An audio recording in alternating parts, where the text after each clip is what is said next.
성폭행을 당했습니다. 증거 있어? 너 꽃뱀이지? 옷차림이 단정치 못해서 그런 거 아니야? 자, 이렇게 그녀의 고백에 손가락질했던 일본인들. 게다가 일본의 수치라며 피해자인 그녀를 비난.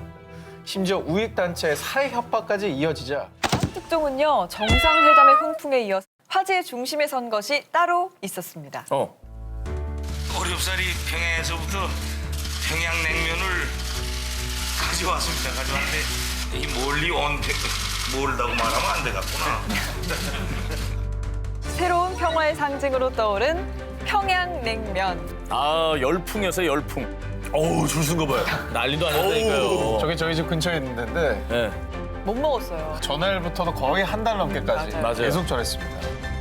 SNS에 올라온 평양냉면 관련 글, 사진만 해도 무려 6만 1,500개. 게다가 마트에서 판매하는 즉석 냉면 제품들까지 평상시 대비 매출이 무려 3배나 급상승했다고 합니다. 아유, 어마어마했죠. 북한에서 이 평양냉면은요, 우리나라의 무형 문화유산과 같은 비물질 문화유산으로 등록이 됐을 정도로 유구한 역사와 명성을 자랑하고 있습니다. 문재인 대통령이 정상회담 만찬 메뉴로 옥류관 평양냉면을 제안했고, 김정은 국무위원장은 직접 옥류관 수석 요리사를 판문점 북측 지역의 통일각으로 파견. 그래서 갓 뽑아낸 고소한 메밀면으로 만든 평양냉면을 남측 지역 평화의 집으로 배달해 먹은 거죠.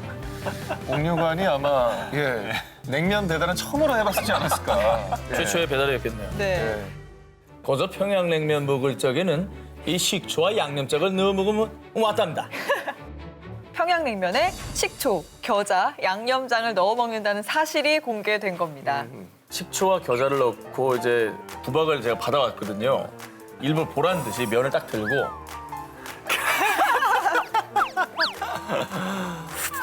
그때 뭐래요? 아니 뭐 할 말이 없지. 말이 없지. 평양 사람들이 그렇게 먹는다는데. 정상회담의 훈풍에 이어서 한반도를 뜨겁게 달군 냉면 열풍. 평양에서 원조 냉면 먹방과 맥주 술래하는 그날을 기대합니다. 기대된다, 진짜 기대된다. 네. 자, 이제 전 기자 하나, 오 기자 하나 두 개만 남아 있습니다. 네. 1, 2위 대결. 이건 무조건 1위 각입니다. 아유, 그래요? 그럼 일단 두 기자 네. 헤드라인을 먼저 공개해 주세요. 네. 저는 듣고 생각해 볼게요. 네네. 미투 운동의 시작. 일본 강제징용 소송 대법원 판결. 저 전 기자의 1위 후보를 공개합니다. 2018년 대한민국 역사에 뜨거운 감동을 준 큰 울림이 있는 판결입니다. 바로 강제징용 피해자들에게 배상하라는 판결이었죠. 주문. 상고를 모두 기각한다. 상고 비용은 피고가 부담한다. 고 여운택 씨를 포함한 4명의 강제징용 피해자들은 N기업을 상대로 손해배상과 미지급 임금 청구 소송을 제기했습니다. 하지만 일본 법원은 우린 이미 다 보상했습니다. 이건 국제법 위반이에요!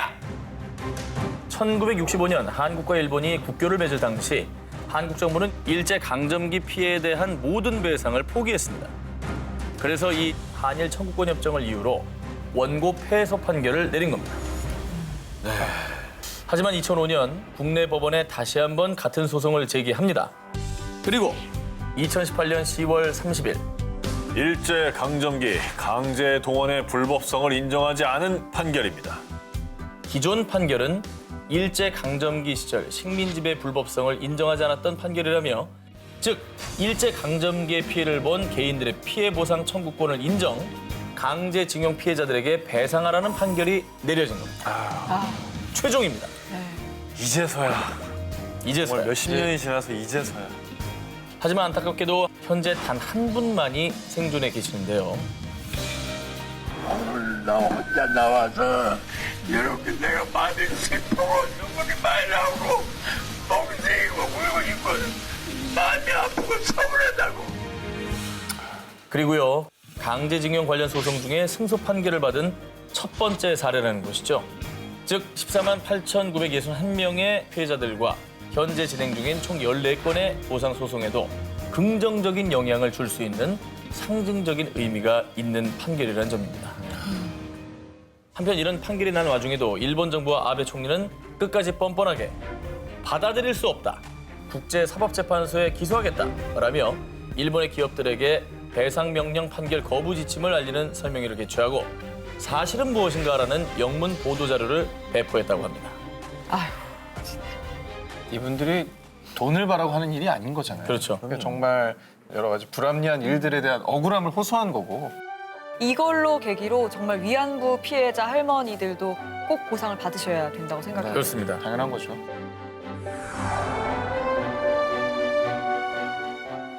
(2018년) 올해 상반기를 강타한 뉴스. 당신의 추악한 성폭력을 고발합니다. 바로 미투, 나도 피해자입니다. 우리나라를 포함해 전 세계 정, 재계, 문화예술, 스포츠 등 각 분야에서 미투 운동이 거세게 일어났었습니다. 자, 그런데 말입니다. 이렇게 전 세계적으로 여성들의 인권 문제가 수면 위로 떠오르고 또 사회적 인식이 개선되어가는 와중에도 유독 잠잠한 나라가 있었습니다. 바로 일본이죠. 저 의아했어요. 진짜 별 움직임이 없어 맞아요. 보였어요. 한 건도 안 일어나다시피 했죠. 네. 근데 여러분 그거 아십니까? 일본에서 전 세계 가장 먼저 용기를 내서 진실을 외치던 여성도 있었다는 걸 말이죠. 아 진짜? 일본의 프리랜서 저널리스트 이토 시오리 씨. 2015년에 방송국 간부에게 성폭행을 당했습니다. 아, 증거 있어? 너 꽃뱀이지? 아 옷차림이 단정치 못해서 그런 거 아니야? 네. 자, 이렇게 그녀의 고백에 손가락질했던 일본인들. 게다가 일본 언론에서까지 일본의 수치라며 피해자인 그녀를 비난. 심지어 우익단체의 사회 협박까지 이어지자 결국 2018년 7월 그녀는 영국으로 이주하게 되는 지경에까지 이르고 말았습니다. 아이고. 근데 이게 왜 일본에서는 안 되는 거죠? 왜 그럴까 진짜? 일본 내 폐쇄적인 사회 분위기와 또 조직 문화를 중시하는 문화를 들 수 있겠는데요. 그냥 잊어버려라. 이건 너의 잘못이다. 시끄럽게 하지 마라. 오히려 따돌리는 경우가 많다고 합니다. 자기 나라가 정말 싫어졌겠다. 그러니까 뭐 목소리를 낼 수 없는 환경이 있는 것 같아요. 그렇죠. 실제로 2012년 일본 법무성 산하 법무종합연구소에 따르면요. 일본 성폭력 피해 여성 가운데 단 18.5%만이 신고. 하지만 그마저도 3분의 1만이 재판까지 가고요. 가해자 처벌도 제대로 이루어지지 않고 있는 실정이라고 합니다. 재판을 가도 자, 피해자들은 진실을 말했을 뿐인데 2차 가해까지 심각한 실정입니다. 같은 국민 여성들에게조차 외면받았던 이토 시오리. 하지만 그녀는 좌절하지 않고요. 성폭력 피해자들이 당당하게 얘기할 수 있는 환경을 조금이라도 만들고 싶습니다. 2018년 3월 성폭력 문제 해결을 위한 동참을 촉구하는 위투 자팬 운동을 발족하고요. 또한 자신이 겪은 성폭행 피해와 일본 내 그릇된 사회 분위기를 고발하는 책 블랙박스를 발간. 계속해서 용기 있는 목소리를 내고 있습니다. 굴하지 않고 목소리를 내고 있는 모습에 다시 한번 박수를 보냅니다. 네. 용기 얻으시고 힘내시기 바랍니다. 예. 자, 그럼 오늘의 데스크 아시아경제신문 사회부의 장용진 기자님을 영상으로 만나보겠습니다. 기자님이 선정하신 오늘의 1위 기사 발표해 주시죠. 아시다시피 미투 운동입니다. 미투 운동은 이 세계 인권 운동사에서 한 획을 그을 정도로 중요한 사건입니다만 이 미투 운동에 참여했던 상당수의 사람들이 지금 가해자들로부터 고소 고발을 당하는 고통을 겪고 있습니다. 이 많은 사람들이 또 많은 여성들이 힘을 내시라는 뜻에서 1위로 선정해봤습니다. 자, 오늘 프리한 데스크 장용진 기자님 고맙습니다. 고맙습니다. 제작진이 연말 결산을 기념해서 올 한 해 기자 1위 기자를 위해 올해 기자상을 작게나마 준비를 했다고 합니다. 자, 올해 기자는 뭐 어떻게 뽑는 거죠?